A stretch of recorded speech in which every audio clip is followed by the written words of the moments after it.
Myths and Mayhem. Episode 3. The Titanomachy, the war that broke the universe. Welcome back to Myths and Mayhem. Last episode, we watched Cronus make what can only be described as the worst parenting decisions in recorded mythology.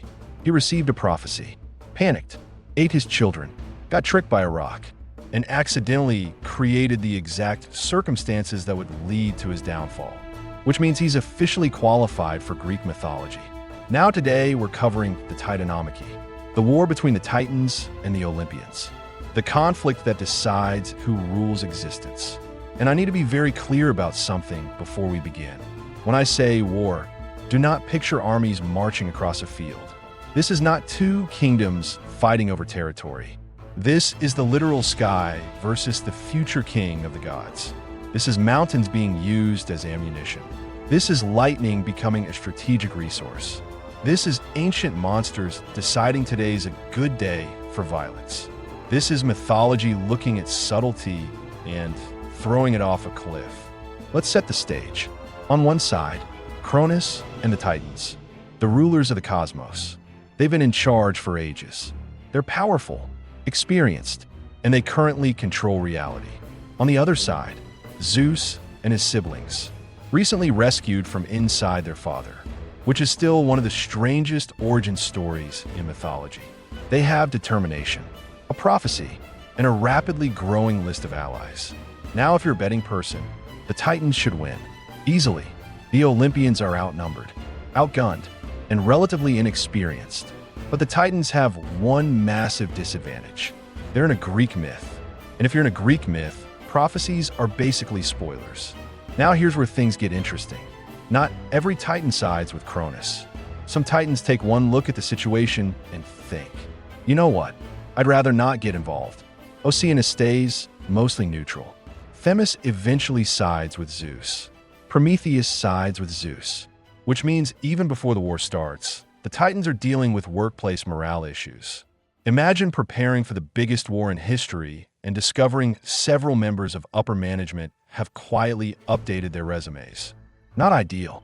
Prometheus is already smarter than everyone.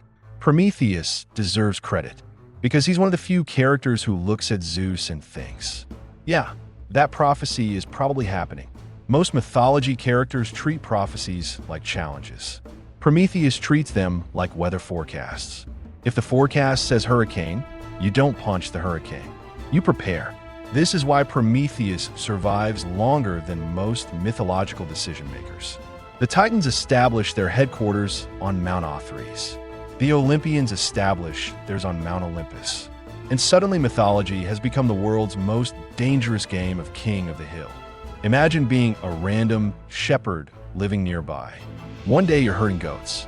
The next day, two groups of immortal cosmic beings are throwing mountains at each other. At that point, you're probably moving. The war begins, and almost immediately becomes a stalemate. For 10 years. Let me say that again, for 10 years. Now, normally when historians say a war lasted 10 years, they mean campaigns, supply lines, politics, strategy. Greek mythology hears 10 years and responds with, what if everybody just kept throwing increasingly larger objects? The Titans are unbelievably powerful. The Olympians refuse to quit. Neither side can gain an advantage. The universe basically enters a decade-long boss fight. What happened for those 10 years? Good question, because the myths aren't exactly providing play-by-play commentary, but we know enough to imagine it. Zeus is hurling lightning. Poseidon is smashing the earth and oceans apart. Hades is operating from shadows. The Titans are ripping apart mountains. Entire landscapes are being destroyed. This isn't warfare. This is geology being assaulted. After years of fighting, Zeus realizes something. The Olympians can't win this war alone. Now, fortunately, Zeus remembers something. There's still some very angry beings imprisoned deep within Tartarus. And if there's one thing Greek mythology loves, it's solving problems by releasing something even more dangerous. Now, after 10 years of fighting, Zeus realizes something. The Olympians aren't losing, but they're not winning either. And there's a big difference, because eventually somebody has to break the stalemate. So Zeus starts looking for advantages. And that's when he remembers something. Deep in Tartarus are several beings that both Uranus and Cronus agreed should never be allowed out. Now, normally when two generations of rulers agree on something, it's worth paying attention. Let's talk about Tartarus, because people often think Tartarus is just part of the underworld. No, Tartarus is basically the maximum security prison of creation. It's where the worst things go. Imagine taking every terrifying monster story you've ever heard and putting them in one location. That's Tartarus. And Zeus decides, yeah, let's open that. Let's go get them, which is either brilliant or incredibly concerning. As it turns out, it's both. Now remember the Hecatoncheires, the hundred-handed giants, the mountain-sized nightmares, the beings that Uranus looked at and immediately said, absolutely not. Yeah, those guys. And honestly, this might be the only time in mythology where I completely understand somebody's reaction. Imagine you're Uranus. You already have Titans. You already have Cyclopes. Then suddenly 3 giant beings show up with 100 arms and 50 heads each. At some point, you've got to wonder if reality itself is just messing with you. Let's meet the Hecatoncheires. There are 3 of them: Briareus, Codus, and Gyges. And if those names aren't ringing a bell, don't worry. The Titans probably didn't remember them either, mostly because they spent centuries throwing them into prisons. Now let's pause and appreciate how ridiculous these things are. 100 arms, 50 heads. Think about the logistics. Forget fighting. Imagine trying to buy a shirt. Imagine trying to find a helmet. Imagine trying to play hide and seek. One foot sticks out from behind a mountain and the game's over. Now, these guys have spent ages imprisoned. First, Uranus locked them up. Then Cronus kept them locked up. Generation after generation took one look at them and collectively decided, nope, which means by the time Zeus finds them, they've been sitting in Tartarus for centuries, maybe thousands of years. And if there's one thing you don't want in a war, it's an enemy who has had unlimited time to think about how much they dislike you. Now here's where Zeus accidentally demonstrates better leadership than both his father and grandfather. His strategy? Basic human decency. That's it. No manipulation. No threats. No lightning bolts. He frees them, treats them with respect, offers them a place at the table. And the Hecatoncheires immediately join his side, which honestly says less about Zeus and more about how unbelievably terrible previous management was. The bar wasn't low. The bar was in Tartarus, right next to them. Now imagine you're a Titan commander. The war has been going on for 10 years. It's brutal. It's exhausting, but it's manageable. Then somebody runs into headquarters, out of breath, covered in dust, panicking, and says, Zeus freed the hundred-handed giants. At that point, I'm not discussing battle plans. I'm updating my resume, maybe looking into early retirement, possibly moving to another mythology entirely. Because the moment the Hecatoncheires enter the battlefield, everything changes. The myths tell us each giant could throw 100 boulders at once. 100 at once. Let's compare. A normal giant throws 1 rock. Impressive. A Titan throws a larger rock. More impressive. A Hecatoncheires throws enough rocks to start a new mountain range. These guys aren't soldiers. They're weather patterns. The battlefield isn't being attacked. It's being aggressively remodeled. Seriously, put yourself in a Titan's sandals for a second. You spent 10 years fighting gods. You've survived lightning storms, earthquakes, tidal waves, everything. Then suddenly 3 giants appear and begin throwing entire landscapes at your position. Not 1 boulder, not 10, hundreds. At some point, you're no longer fighting. You're just trying not to become part of the terrain. Everybody remembers Zeus. Everybody remembers Poseidon. Everybody remembers Hades. Nobody talks enough about the 3 giants who essentially showed up and turned the Titanomachy into a demolition project.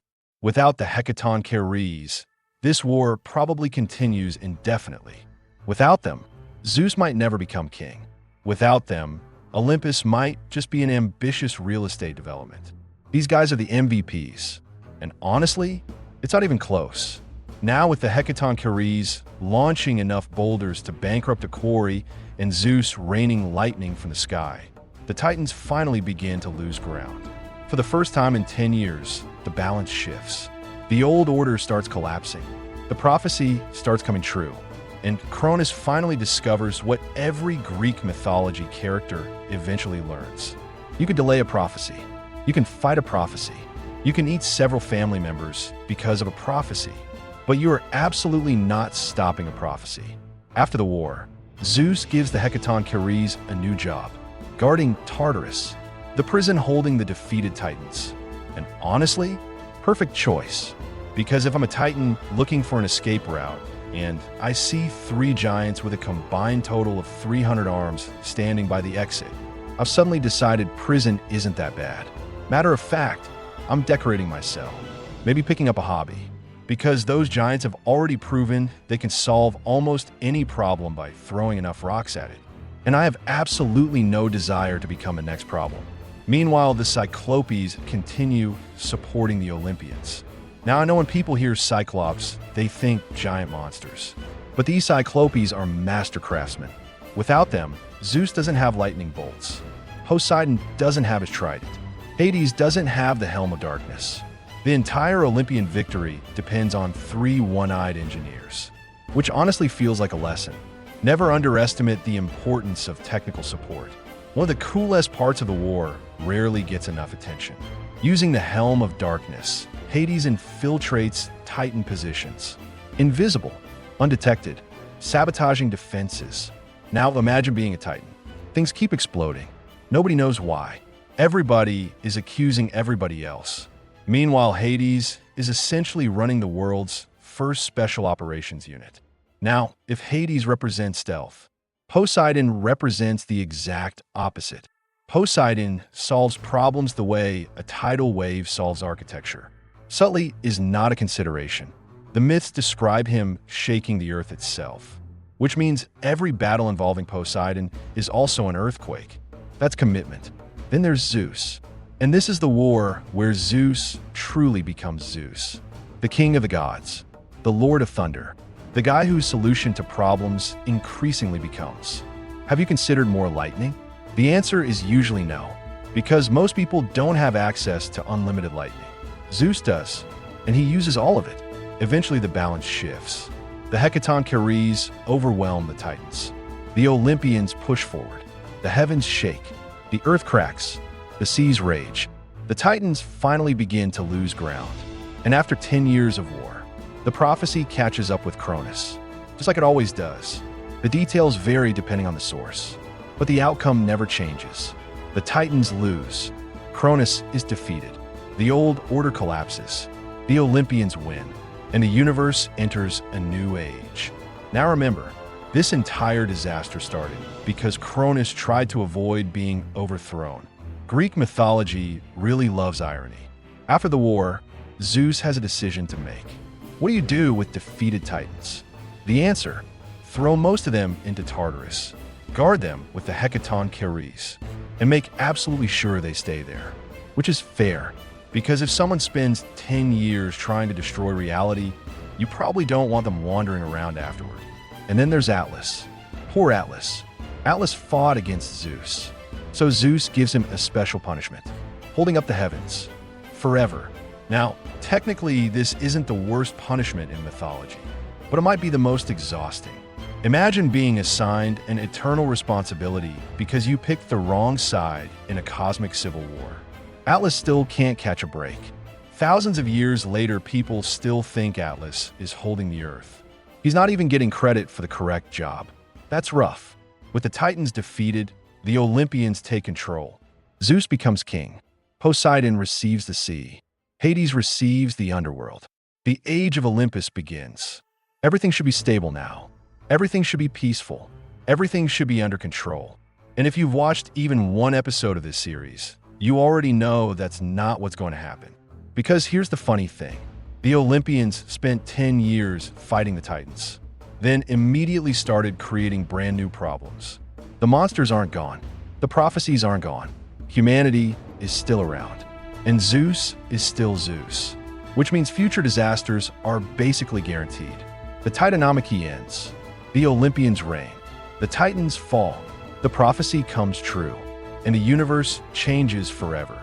But we're only getting started, because next time we're talking about Prometheus, the Titan who sided with humanity, the man who stole fire from the gods, the reason Zeus develops trust issues, and quite possibly the most stubborn individual in all of Greek mythology.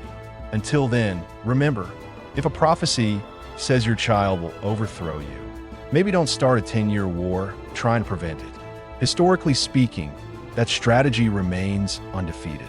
See you next time.